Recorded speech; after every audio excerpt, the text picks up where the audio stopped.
ஒழுக்கத்தை சரி செய்யாமல் வெறும் வணங்கிக் கொண்டிருந்தோம் என்று சொன்னால் அவன் வணக்கசாலி அல்ல என்பதை நாம் விளங்கிக் கொள்ள வேண்டும். ஹஜ்ரத் அப்துல்லா இப்னு அப்பாஸ் ரலியல்லாஹு தஆலா அன்ஹுமா அவர்களிடத்துல ஒருத்தர் வந்து சொன்னாரு, நான் ஒரு பெண்ணை அநியாயமா கொண்டுட்டேன், எனக்கு ஏதாவது வழி இருக்குதான்னு சொன்னா உடனே கேட்டாங்க அப்துல்லா பின் அப்பாஸ் ரலியல்லாஹு தஆலா அன்ஹுமா அவர்கள், உங்க அம்மா உயிரோடு இருக்காங்களான்னு கேட்டாங்க.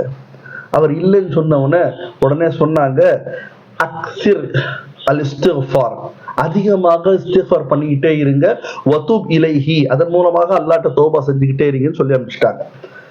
இதை கேட்டுட்டு கொண்டிருந்த அவருடைய மாணவர் அப்துல்லா இப்னு அப்பாஸ் ரலியல்லாஹு தஆலா அன்ஹுமாவுடைய மாணவர் அத்தா சிக்கந்தரி குராசானின்னு சொல்லுவாங்க. அவங்க கேட்டாங்க, ஹஜ்ரத் அவர்களே, நீங்க அம்மா உயிரோட இருக்காங்களான்னு கேட்டீங்களே, எதுக்குன்னு சொன்னோன்னே சொல்றாங்க, அவர் ஒரு பெரிய பாவத்தை செஞ்சிட்டார், ஒரு கொலை செஞ்சிட்டார்.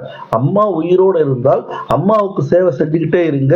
அல்லாஹ்வுடைய பார்வை எப்பொழுது இரக்கமான பார்வையாக இருக்கும் என்றால், யார் தன்னுடைய பெற்றோர்களுக்கு சேவை செய்வார்களோ அப்போ இரக்கம் அதிகமாக வரும். அப்போ தௌபா இஸ்திக்ஃபார் செய்யும் பொழுது கண்டிப்பா அல்லாஹ் மன்னிப்பா என்பதற்காக உன்னுடைய தாய் உயிரோடு இருக்கிறார்களா என்று நான் கேட்டேன் என்று ஹஜ்ரத் அப்துல்லா இப்னு அப்பாஸ் ரலியல்லாஹு தஆலா அன்ஹுமா சொல்லியிருக்காங்கன்னு சொன்னா, இங்கே அம்மாவுக்கு சேவை செய்யறது ஒழுக்கமா வணக்கமா?